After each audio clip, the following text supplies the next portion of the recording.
गौतम बुद्ध की शिक्षाएं सदियों से लोगों को प्रेरित करती आ रही हैं। यहाँ एक ऐसी प्रेरणादायक कहानी है जो किसी व्यक्ति के जीवन को बदलने की शक्ति रखती है। गौतम बुद्ध और क्रोधित व्यक्ति की कहानी। एक बार की बात है, गौतम बुद्ध अपने शिष्यों के साथ एक गांव में गए। गांव के लोग उनकी शिक्षाओं और करुणा के बारे में बहुत कुछ सुन चुके थे, इसलिए उन्हें देखने और उनकी बातों को सुनने के लिए बड़ी संख्या में लोग इकट्ठा हो गए। बुद्ध ने वहां शांति, प्रेम और ध्यान की शक्ति के बारे में उपदेश दिया, जिससे लोगों के दिलों में शांति और आनंद की अनुभूति हुई। लेकिन उसी गांव में एक व्यक्ति था जो बुद्ध से बहुत क्रोधित था। उसने सुना था कि बुद्ध ने उसके परिवार के कई सदस्यों को अपने शिष्य बना लिया है और उनके जीवन में बदलाव लाया है। यह बात उसे बहुत खल रही थी, क्योंकि वह अपने परिवार को उसी पुरानी परंपराओं में बांधकर रखना चाहता था। जब उसने सुना कि बुद्ध गांव में आए हैं, तो वह व्यक्ति गुस्से में भरकर बुद्ध के पास गया। वह बुद्ध के पास पहुंचा और बिना कुछ सोचे समझे उनके सामने खड़ा होकर अपमानजनक बातें कहने लगा। उसने बुद्ध को गालियां दी और उन्हें अपशब्द कहे, ताकि वे भी क्रोधित हो जाएं और किसी तरह की प्रतिक्रिया दें। लेकिन बुद्ध शांत और स्थिर खड़े रहे। उन्होंने उस व्यक्ति की ओर एक भी क्रोध की नजर नहीं डाली, बल्कि उनकी आंखों में केवल करुणा थी।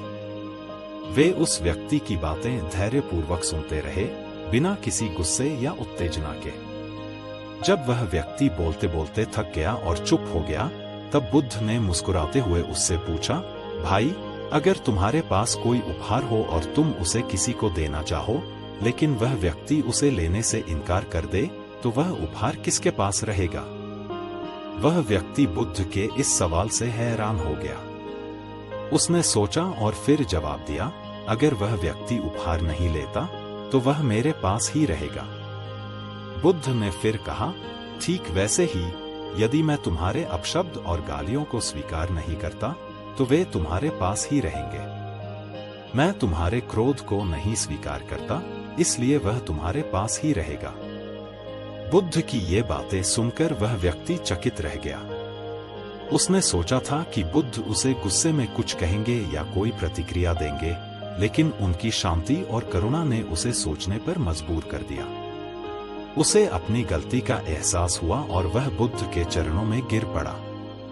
उसने बुद्ध से माफी मांगी और उनसे मार्गदर्शन की प्रार्थना की। बुद्ध ने उसे क्षमा कर दिया और कहा, क्रोध से केवल विनाश होता है और शांति से निर्माण। तुम्हारा जीवन तभी बदल सकता है जब तुम क्रोध और नफरत को छोड़कर शांति और करुणा को अपनाओगे। उस व्यक्ति ने बुद्ध की शिक्षाओं को आत्मसात किया और उनके शिष्य बनकर अपने जीवन को बदल डाला। उसने क्रोध और नफरत को त्याग कर शांति और प्रेम के मार्ग पर चलना शुरू किया। कहानी की शिक्षा। इस कहानी से हमें यह शिक्षा मिलती है कि क्रोध और नफरत से केवल दुख और विनाश होता है, जबकि शांति, धैर्य और करुणा से जीवन में सकारात्मक बदलाव आते हैं।